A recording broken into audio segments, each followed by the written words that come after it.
प्रेमाची गोष्ट या मालिकेच्या 27 ऑगस्टच्या भागामध्ये सागर चिडलेला असतो मुक्तावरती, कारण तिने ॲनिव्हर्सरी सेलिब्रेट करण्याचा निर्णय घेतलेला असतो आणि तो सांगत असतो, आपण आधीचे लाड पुरवता एक गोष्ट करतोय, कळतंय का?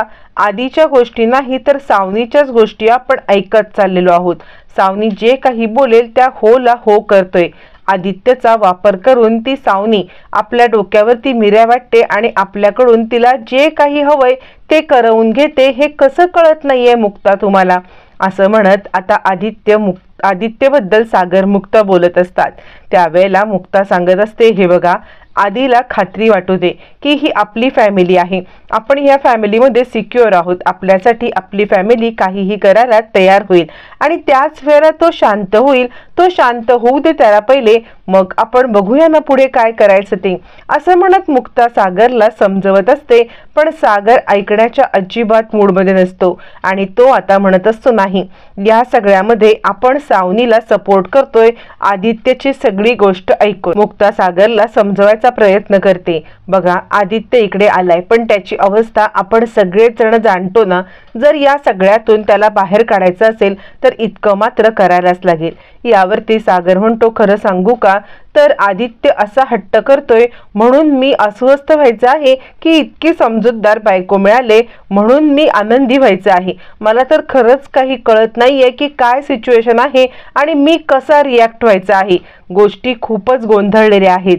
यावरती मुक्ता सांगते, गोष्टी ना वेळेवरती सोडून द्या. वेळ प्रत्येक गोष्टीचं सोल्युशन असते आणि प्रत्येक गोष्ट सॉल्व्ह करण्यासाठी वेळ हे एकच उपाय असतो. असं म्हणत मुक्ता सागरला समजवते आणि सागर म्हणतो, ठीक आहे, मी ऑफिसला जायला तयार होतो.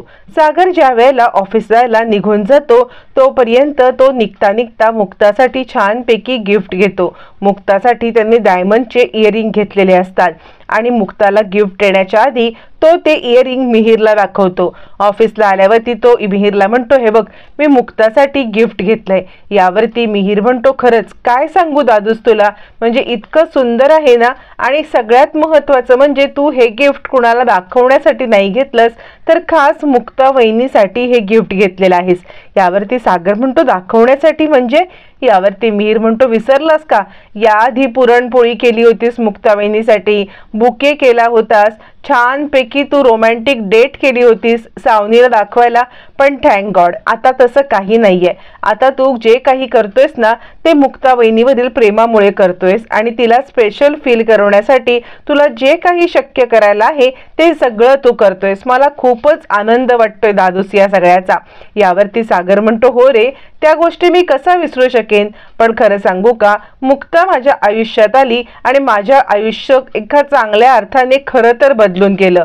त्यांचा चांगुलपणा, त्यांचा चांगला स्वभाव यामुळे माझ्यामध्ये किती बदल झाले तुला काय सांगू. यावरती मिहिर म्हणतो, दादूस हे तू मला सांगणार का? अरे, तो आधीचा दादूस मी पाहिलेला आहे, कसा होता तो दादूस आणि आत्ता कसा झालेला आहे. खरंच मुक्ता वहिनीचीच कमाल आहे, ती तुझ्या आयुष्यामध्ये आली आणि तुझं आयुष्य खरंच पूर्णपणे बदलून गेलं. नाहीतर कुणाचाही विचार न करणारा दादूस, कुणालाही उद्धटपणे बोलणारा दादूस, कुणाच्याही भावनांचा विचार न करणारा तू आज माणसामध्ये आलेला आहेस. यावरती सागर म्हणतो, हो, आणि हे सगळं झालेलं आहे ते फक्त आणि फक्त मुक्तामध्ये. सावनी माझ्या आयुष्यातून निघून गेली त्यावेळेला पूर्णपणे मी बिखरलो होतो, पण मुक्ता माझ्या आयुष्यात आली आणि हळूहळू सगळी सुख परत आली. सई माझ्या आयुष्यात परत आली. जो आदित्य पप्पा म्हणून माझं नाव लावत नव्हता तो आदित्य पुन्हा माझ्या जवळ आला. इतकं मुक्ताचं कौतुक करा मला तितकं थोडं आहे आणि मी तिच्यासाठी कितीही काही केलं या गोष्टींसाठी तरी सुद्धा ते कमी आहे. हे गिफ्ट आणि हे तर काहीच नाहीये. तिला स्पेशल फील करण्यासाठी मी जितकं काही करेन ना ते सगळं कमी आहे. ती जर का माझ्यासाठी, माझ्या फॅमिलीसाठी इतकं सगळं करत आहे तर मी तर इतकं करूच शकतो ना.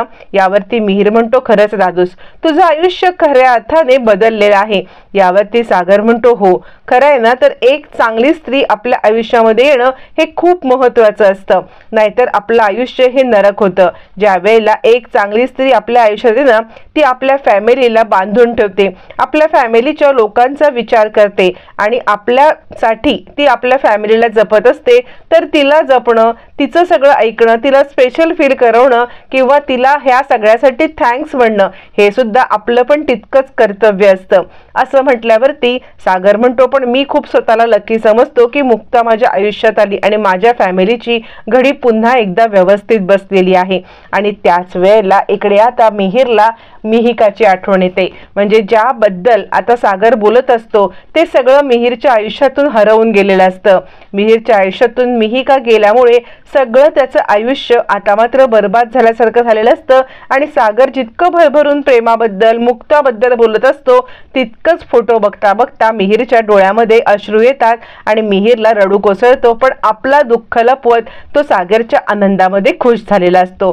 सागर मुक्ताबद्दल बोलतच असतो, इतकं भरभरून बोलत असतो आणि मुक्ताबद्दल किती बोलू आणि तिला किती स्पेशल फील करू असं सागरला झालेलं असतं. तोपर्यंत इकडे आता सावनीने आपल्या सगळ्या मैत्रिणींना फोन करून माझी आज ॲनिव्हर्सरी आहे यावरती मैत्रिणी म्हणतात, काय ग तुझं तर लग्न पण झालं नाहीये ना, ॲनिव्हर्सरी कसली? यावरती सावनी सांगत असते, अगं असं काय करतेस, माझं हर्षसोबत लग्न मोडलं असलं तरी सुद्धा माझं लग्न ऑलरेडी सागर सोबत झालेलं आहे की, त्यामुळे त्याचीच ॲनिव्हर्सरी करणार आहे, तुम्ही याल ना? मैत्रिणी जरा चक्रावतात, म्हणजे काय मूर्ख बाई आहे, एकतर डिवोर्स झालेल्या माणसासोबत ॲनिव्हर्सरी साजरी करते आणि तो पण काय माणूस आहे की तो आपली ॲनिव्हर्सरी साजरी करून घेतोय. मैत्रिणींना जरासं आश्चर्यच वाटतं. तोपर्यंत तिकडे आता आदित्य आलेला असतो आणि मम्मा तू खूपच सुंदर दिसतेस असं म्हणतो. तू खूप आज हॅप्पी आहेस ना, तुझी ॲनिव्हर्सरी साजरी करायला मिळाली यासाठी? यावरती आता इकडे सावनी म्हणते, हो बाळा, मी आज खूपच आनंदी आहे, ज्याच्यामुळे मला आज ॲनिव्हर्सरी साजरी करायला मिळाली, मला खूप खूप आनंद होत आहे. यावरती आदित्य म्हणत असतो, मम्मा तू अशीच खुश राहा, तू खुश राहिलेली मला खूप खूप आवडते. यावरती सावनी म्हणते, तू काळजी करू नको, आता आपले चांगले दिवस सुरू झालेले आहेत. असं म्हणत सावनी आपल्या मुलाला बिघडवण्यामध्ये कोणती कसर सोडत नसते. त्याच्याकडून जे आपल्याला हवंय ते सगळं ती करून घेत असते. तोपर्यंत इकडे आता मुक्ता छान तयार होत असते पार्टीसाठी आणि ती सईला पण तयार करत असते. सई म्हणत असते, मुक्ता ही पार्टीसाठी मी काय ड्रेस घालू? यावरती मुक्ता म्हणते, मी छानपैकी तुझ्यासाठी स्पेशल ड्रेस काढून ठेवलेला आहे, तो ड्रेस घाल आणि तू पार्टीसाठी तयार हो. असं म्हणत ती आता पार्टीसाठी इकडे सईला तयार करत असते आणि ती सांगत असते, हे बघ आज न आपण आदित्यदासाठी पार्टी करतोय की नाही, त्यामुळे असं तोंड पाडून बसायचं नाही, छानपैकी पार्टी करायची आहे. ॲक्च्युली सावनीला वाटत असते की ही पार्टी तिची आणि सागरची ॲनिव्हर्सरी आहे, पण तसं काहीच नसतं. हे पार्टीचं आयोजन मात्र वेगळ्याच कारणासाठी केलेलं असतं आणि ते मात्र आता सावनीला सगळ्यांच्या समोरच समजणार असतं. सईला छानपैकी तयार करून मुक्ता ज्या वेळेला बाहेर पाठवते मग ती स्वतः तयार होत असते आणि त्याच वेळेला सागर येतो आणि तिच्यासाठी आणलेले डायमंड रिंग तिच्या समोर ठेवतो. डायमंड इयरिंग पाहिल्यावरती मुक्ता म्हणते, इतके महाग गिफ्ट आणायची काय गरज होती? मागच्याच वेळेला तुम्ही मला नेकलेसचा सेट दिला होता आणि हे इतकं सगळं महागडं आणण्याची गरजच काय? सागर म्हणतो, हे जास्त महागडे नाहीच आहेत, माझ्यासाठी तुम्ही जास्त अनमोल आहात. म्हणजे या सगळ्यामध्ये तुम्ही माझ्यासाठी जे करताय ना, माझ्या फॅमिलीसाठी जे करताय, माझी फॅमिली एकत्र राहावी यासाठी जे करताय, त्यापुढे हे गिफ्ट म्हणजे काहीच नाहीये. यासारखे कितीही गिफ्ट दिले तरी तुमच्या ऋणातून मी कधीच बाहेर पडू शकणार नाही आणि याची मला पूर्णपणे जाणीव आहे. यावरती मुक्ता म्हणते, झालं तुमचं आभार प्रदर्शन सुरू झालं का? सागर म्हणतो, मग तुम्ही कशाला इतकं महागडं का बोलताय? मला घालून दाखवा किती छान दिसतायत ते. असं म्हणत सागर आता मुक्ताला ते इयरिंग घालायला सांगतो. मुक्ता इयरिंग घालते आणि सागर तिच्याकडे एकटक पाहत असतो आणि सागर सांगतो, ही इयरिंग तुम्हाला खूपच सुंदर दिसतायत. असं म्हटल्यावर ती मुक्ता चक्क लाजते आणि मग आता दोघं जण पार्टीसाठी तयार होत असतात. सागर म्हणतो, चला लवकर, सगळे पार्टीसाठी वाट पाहतायत, आपण खाली जाऊया का? असं म्हटल्यावर ती सागर आणि मुक्ता दोघं पार्टीसाठी खाली येत असतात. सगळी पार्टीचं डेकोरेशन झालेलं असतं, केक आलेला असतो आणि आता सागर आणि मुक्ता या दोघांना कोणालाही माहित नसतं की सावनीने तिच्या मैत्रिणींना पार्टीसाठी बोलवलेलं आहे। आता तोपर्यंत इकडे सई आदित्य तयार होऊन खाली येतात आणि सावनीच्या मैत्रिणी पार्टीसाठी आलेल्या असतात। सावनी त्यांच्यासोबत गप्पा टप्पा मारत असते आणि तोपर्यंत सागर आणि मुक्ता खाली येतात। त्या मैत्रिणींना पाहिल्यावरती सागर खूप चिडतो आणि मुक्ताला म्हणतो, हिने हिच्या मैत्रिणींना का बोलवलंय? बाहेरच्या लोकांना बोलवायचं नाही असं ठरलंय ना? आपण घरातल्या घरात सेलिब्रेशन करणार होतो ना, मग हे काय आहे सगळं? यावरती मुक्ता म्हणते, आता जर का तुम्ही चिडलात तर आदित्यला खूप वाईट वाटेल आणि त्यासाठी प्लीज त्यासाठी आत्ता इकडे तमाशा नको आहे। या सगळ्यामध्ये तुम्ही तमाशा केलात तर त्याचा मूड जाईल आणि शांत राहा, आपण सगळं काही व्यवस्थित हँडल करू। या ज्या मैत्रिणी आल्यात ना यांच्या समोर सुद्धा सावनीचा असा फचका होणार आहे ना की तुम्ही बघा, पुन्हा ती अशी कोणतीही चूक करणार नाही आपल्या मैत्रिणींना इकडे बोलवण्याची, असं म्हणत मुक्ता आता इकडे सागरला समजवते। तोपर्यंत मैत्रिणी म्हणत असतात, काय ग, म्हणजे आमचे नवरे आता सध्या प्रेझेंट परिस्थितीमध्ये सुद्धा त्यांना कधी ॲनिव्हर्सरी लक्षात पण राहत नाही। बरं लक्षात राहिली तर कधी साधं सेलिब्रेशन पण नाही आणि त्यानंतर इतकं सगळं घडल्यावरती गिफ्ट अँड ऑल हे तर लांबच राहिलं। पण तुझा नवरा तसा नाहीये, बघ बरं त्याने किती छानपैकी हे केले। यावरती सावनी म्हणते, मी सुद्धा खूपच स्पेशल आहे ना, असं म्हणत सावनी आता तिकडे मोठ्या पुशारक्या मारत असते। तोपर्यंत ती इकडे आता सागरकडे येते आणि छान झालंय ना सगळं हे? यावरती सागर चिडतो आणि तुला कोणी सांगितलं तुझ्या मैत्रिणींना बोलवायला? तुला माहितीये ना हे फक्त घरचं सेलिब्रेशन आहे। यावरती सावनी म्हणते, असं कसं? सगळी माणसं तुझीच आहेत ना, तुझ्याच फॅमिलीतली, माझ्याकडून कुणी नको का? असं म्हणत ती मुद्दामच आता इकडे सागरला चिडवण्यासाठी हे सगळं करत असते। तोपर्यंत एक मैत्रीण येते आणि तुम्हाला मी काय सांगू, खरंच तुमच्यासारखा नवरा मिळणं खरंच भाग्याचं आहे। म्हणजे बघा ना, तुम्ही तुमच्या एक्स वाईफची सुद्धा ॲनिव्हर्सरी साजरी करताय। यावरती सागर म्हणतो, डोकं फिरलंय का तुमचं? मी काही ॲनिव्हर्सरी साजरी करीन? ही ॲनिव्हर्सरी नाहीच आहे, तुम्ही थोडा वेळ थांबा, तुम्हाला समजेल नक्की ही पार्टी कसली आहे। असं म्हणत आता इकडे सागर तिला सत्य सांगतो। सावनी म्हणते, नाही नाही, हा फक्त ना मस्ती करत आहे। सावनी उगाच हसून सगळं टाळून देते। तोपर्यंत आदित्य येतो, मग मात्र सागर स्वतःला शांत करतो। आदित्य म्हणतो, पप्पा थँक्यू, म्हणजे तुम्ही माझं ऐकून हे इतकं सगळं केलंत ना। यावरती सागर म्हणतो, चल बाळा आपण आता केक कापूया। असं म्हटल्यावरती केक कापण्यासाठी सगळेजण एकत्र जमतात। पण तोपर्यंत इकडे आता सावनी सांगत असते, बघितलंस माझी किती इथं वट आहे ती। आणि त्यावरती आता इकडे सावनी येते मुक्ताकडे। ती मुक्ताला म्हणते, खरंच मुक्ता, तुझे जितके आभार मानू ना तितके थोडे आहेत, म्हणजे मी तुला खरं तर थँक्स आणि सॉरी या दोन्ही गोष्टी बोलायला आले। यावरती मुक्ता म्हणते, काय? यावरती सावनी म्हणते, मग माझ्यासाठी तू इतकं मोठं सेलिब्रेशन ठेवलंस त्यासाठी थँक्स आणि सॉरी म्हणजे माझ्यामुळे तुला हे सगळं पाहावं लागते ना। यावरती मुक्ता म्हणते, कसं आहे ना, जे ज्याचं आहे जे त्याच्याकडे येतच। म्हणजे कसं आहे ना, तुम्हाला वाटते की तुमची आणि सागरची ही ॲनिव्हर्सरी आहे, पण तसं काहीही नाहीये। म्हणजे ही ॲनिव्हर्सरीचा केकच नाहीये, ही पार्टी ॲनिव्हर्सरीची नाहीच आहे। यावरती सावनी म्हणते, वेड लागलंय का तुला? काय बोलतेस तू? कसली पार्टी आहे ही? यावरती सावनीला आता मात्र मुक्ता सांगते, कसं आहे ना, आदित्य आमच्या फॅमिलीचा मेंबर आहे, आदित्य कोळी फॅमिलीचा मेंबर आहे आणि ज्या वेळेला फॅमिली एकत्र येते ना त्यावेळेला असं सेलिब्रेशन होत असतं। केक जरा नीट बघा तुम्ही, म्हणजे तुम्हाला समजेल की ही कसली पार्टी आहे आणि हा कसला केक आहे। असं म्हणत मुक्ताने खूप मोठा आता एकदम रहस्यच केलेलं फोडलेलं असतं आणि सावनी ज्या वेळेला केक कडे पाहते त्यावेळेला स्वाती त्या केकवरती फॅमिली फॉर एव्हर असा टॅग लावत असते। ॲनिव्हर्सरीचा कोणताही टॅग नसतो किंवा ॲनिव्हर्सरीचं कोणतंही सेलिब्रेशन चालू नसतं, हे सावनीला त्यावेळेला समजतं। ज्या वेळेला मुक्ता तिला म्हणते, कसं आहे ना, हे सगळं सेलिब्रेशन फक्त आणि फक्त आदित्य आमच्या फॅमिलीमध्ये परत आलेला आहे, आदित्य फॅमिलीत परत आल्यामुळे आम्ही हे सेलिब्रेशन करतोय। उगाचच कोणत्याही गोष्टीमध्ये स्वतःला गैरसमज करून घेऊ नका की हे सेलिब्रेशन तुमच्यासाठी आहे। हे सेलिब्रेशन फक्त आणि फक्त आधी घरात आलाय, तो आमचा फॅमिली मेंबर आहे, तो आमच्यासाठी खूप स्पेशल आहे, त्याला स्पेशल फील करवण्यासाठी आम्ही केलेला आहे। कसं आहे ना, तुम्ही या फॅमिलीचे मेंबरच नाही आहात, फक्त तुम्ही ना इकडे आश्रित म्हणून राहायला आलेले आहात। या सगळ्यामध्ये तुम्हाला निमूटपणे राहायचं असेल ना तर राहा। यावरती सावनी म्हणते, तू आणि मला सांगणार? यावरती मुक्ता म्हणते कसं आहे ना, मीच तुम्हाला सांगणार, कारण हे घर माझं आहे, तो नवरा माझा आहे आणि ही फॅमिली सुद्धा माझी आहे. आणि लक्षात ठेवा, तुम्ही कचऱ्याच्या ढिगाऱ्यामध्ये पडलेला होतात. त्या दिवशी आदित्यवरती दया आली म्हणून त्या कचऱ्याच्या ढिगाऱ्यातून तुम्हाला मी घरात आणलं.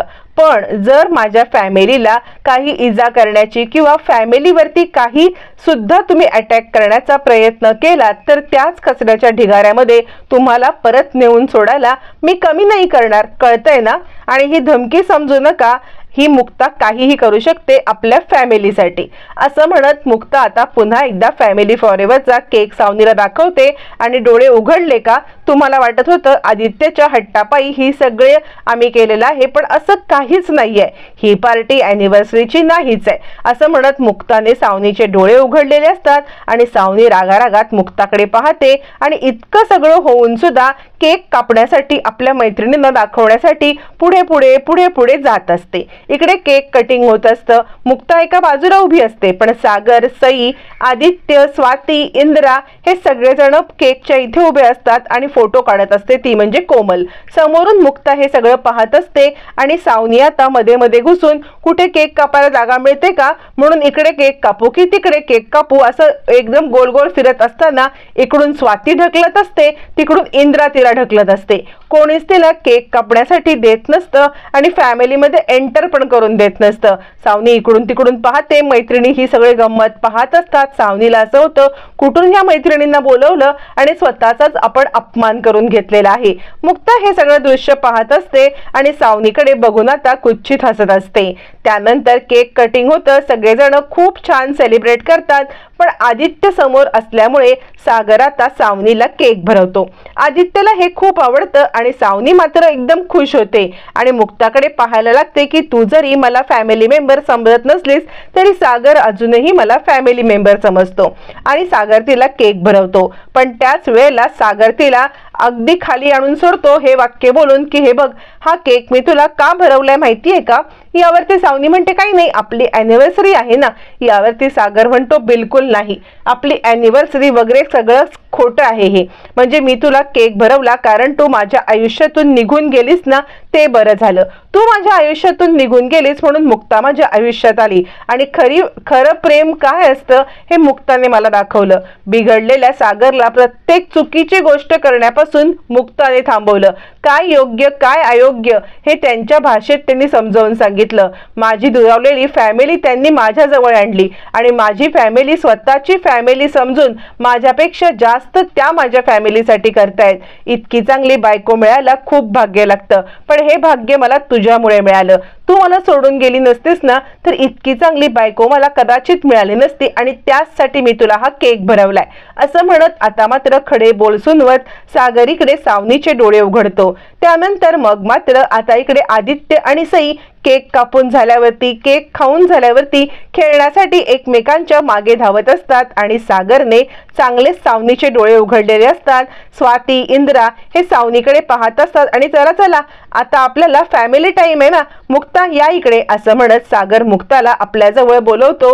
आपल्या हाताने तिला केक भरवू लागतो आणि मुक्ता सुद्धा सागरला केक भरवते. मग मात्र मुक्ता इकडे सावनीकडे पाहते. आतापर्यंत फुशारक्या मारत असलेल्या सावनीला अचानकपणे जमिनीवरती आणून मुक्ताने आदळलेलं असतं. हातामध्ये केक घेऊन ती मुक्ताला भरवते आणि आता मुक्ता सावनीला केक भरवत म्हणते, सावनी कसं आहे ना, जे ज्याचं आहे आणि जे ज्याच्या हक्काचं आहे ते त्याच्याकडे येतं. उगाच कोणत्याही गोष्टीवरती आपला हक्क सांगायला आपण जाऊ नये, कारण जी गोष्ट आपली नाही ती आपली कधीच होत नाही. असं म्हणत मुक्ताने सावनीला केक भरवत तिचे डोळे उघडलेले असतात.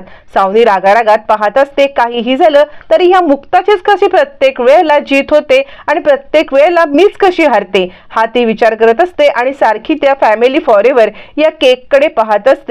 अॅनिव्हर्सरी तर नाही, पण मुक्ताने फॅमिली फॉरएव्हरचं सेलिब्रेशन करून आदित्यचं मन पण राखलेलं असतं आणि इकडे सावनीला अद्दल पण घडवलेली असते. सावनीची नुसती चिडचिड चिडचिड होत असते. त्यानंतर मग मात्र मुक्ता म्हणते, चला चला आपल्याला एक फॅमिली फोटो काढायचा आहे ना. आदित्य आणि सई या दोघांना फॅमिली फोटोसाठी बोलवलं जातं आणि कोमल म्हणते चला मी तुमचा फॅमिली फोटो घेते असं म्हटल्यावरती इकडे फॅमिली फोटो सुरू होतो। सावनी एका बाजूला उभी असते, मग ती मुक्ताच्या बाजूला जाऊन फॅमिली फोटो मध्ये येण्याचा प्रयत्न करत असते। सावनीच्या मैत्रिणी हे सगळं पाहत असतात की सावनीने तर अॅनिव्हर्सरी सेलिब्रेशन साठी बोलवलंय, पण हे काय, हे तर काहीतरी वेगळंच चाललंय, हे तर फॅमिली सेलिब्रेशन चाललंय।